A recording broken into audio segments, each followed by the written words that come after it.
sideline. Mikel, can we ask, I mean, the Brentford goal, when we're looking at it, it looked like it was offside. Yes, I just looked it back and it is offside, yeah. That explains you why it wasn't allowed. No.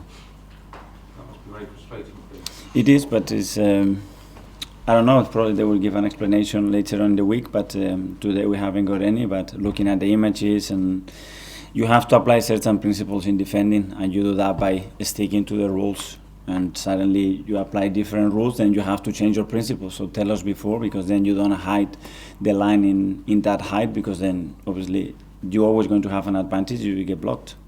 Which action specifically are you talking about here? Was it when the header was played forward for... Yeah, the action when you get blocked when you are offside. You cannot block if you are offside, and that ball goes. No. He also looked offside when he crossed the ball back as well. I think so, but then I'm hoping that maybe it's the camera, the visual, it looks like there are two actions, but I don't know, it's too late, it's fine. The goal was allowed and we dropped 2 points. Put the lines across when we saw. I don't know. So you're saying there's two offsides? Sorry? You're saying there's two? No, I'm saying the second one I don't know, because you have to see the line the way they see with the camera. I don't know, we are not there, but it's irrelevant, it's gone. Will you bring it up with the Premier League? Sorry? Will you Yeah, we always assess the game with them, and we give our views and our points, but it's late, too late. I saw both yourself and Albert talking to the fourth official over the amount of added time, I think it was. Did you think that Brentford maybe bent the rules? Every team tries to do one thing, the other team tries to do the thing. That's part of the game. Was it a frustrating day though, Mikel? I know we can talk about VAR and things, but were you happy with the performance today? Yeah, I think it was a really strong performance. I think we had moments. I think it's a very tricky team to play against, and they have shown that, so credit to them as well, because the results that they got against the top team is just not a coincidence. But I think we did a lot in the game, and we insisted a lot, and we did the most difficult thing, to score the goal. So after so early to happen what happened in the way it happened, it is frustrating, but this is the Premier League. Do you think the team would be in danger? You've been picking the same team virtually all season. Do you think that maybe they're starting to get a bit weary and maybe need shaking up a bit? You always thought about that, and with a few players, especially when you lose, but those questions obviously are always when you drop a point or when you drop 2 points. But I'm delighted to be fair how the boys tried, how much they won it, and with the players that we have, we try to maximize our resources, and so far they've done really well. Newcastle, Everton and Brentford now have taken quite a similar, very deep, lots of players back and forcing them to go wide. Is that something you're going to have to get used to now? Because your top teams are coming here and thinking it's a really tough place to be. Yeah, but it was the same with Brentford away, and with Fulham, and with Southampton, and with a lot of teams that we have beaten here, so it's nothing new for us. And we know, and every team has its own way of playing, and that's what they try to do. Are you concerned last 3 league games Arsenal conceded from set-piece situations? Are you worried that might be a vulnerability? Of course, you want to improve in every area. We are the third best team in terms of defensive set-pieces records in the league. We want to be the best. So, and we have discussed that today against a team that you give him nothing, because as well they create restart of play to set pieces. This is the biggest strength. This is what they do.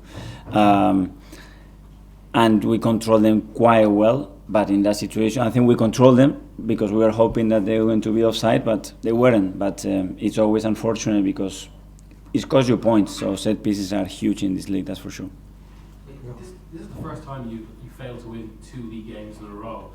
In a normal season that mightn't be that much of a concern, but given this season, given the run you've been on, the momentum, and obviously the title race, is it an issue at all, do you think? Or? Yeah, you want to win as quick as possible. We wanted to win today, but you see how difficult it is for every single team to win consecutive matches, and that's when you look at the table, the amount of points that they have is for a reason. So you need to be excellent in everything you do in the matches, and then you need to make certain decisions to go in your favour as well, and it's a lot of things.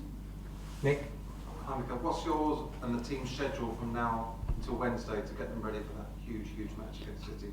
A schedule, well, first of all, tomorrow train, recover, and review the match, what we can do better, what we continue to do. Obviously, we'll review Man City, and then we'll start to prepare on Monday the game. Will part of that be mental training? Is it something in the mind that has to change to get get winning again? You have to be at your best, but against Brentford exactly the same. So the mindset is not an issue. The way the boys tried, and I look at the body language, their intention, and how much they want it, and the reaction when they drop 2 points, the way they drop them, they're in a great place. It's a massive match now, isn't it? It always was, but Every match it is. We've been saying that for 2 months, guys. And today was a massive game for us, and it was a big game, and we are disappointed because we wanted the 3 points. There seemed to be a little bit more tension in the stadium today than maybe there was last year, when there was a degree of jubilance and surprise. Is it going to be a challenge for your team to get the stadium bouncing again when the stakes are so high? I thought the stadium was bouncing today. There is tension because they are so much with the team that they want the best for the team. But I think they were, again, really, really supportive with the team. The way we conceded the goal, the way that the crowd reacted, obviously we cannot demand anything else to them, I think. One last one here. We've seen Martinelli have a drop in form recently. Do you think the Jesus injury is either playing that? Because we know Jesus is so good at dropping deep, combining with Martinelli and Xhaka down the left-hand side. No, I think every player obviously has got his moment. We have moved today Gavi for Leo because Leo in those spaces is so good. He's so composed. He's constantly faking movements and playing forward. He's got a smell for when the ball is going to land, and we believe it was the right choice to get him out. Thanks all. Yeah, thank you.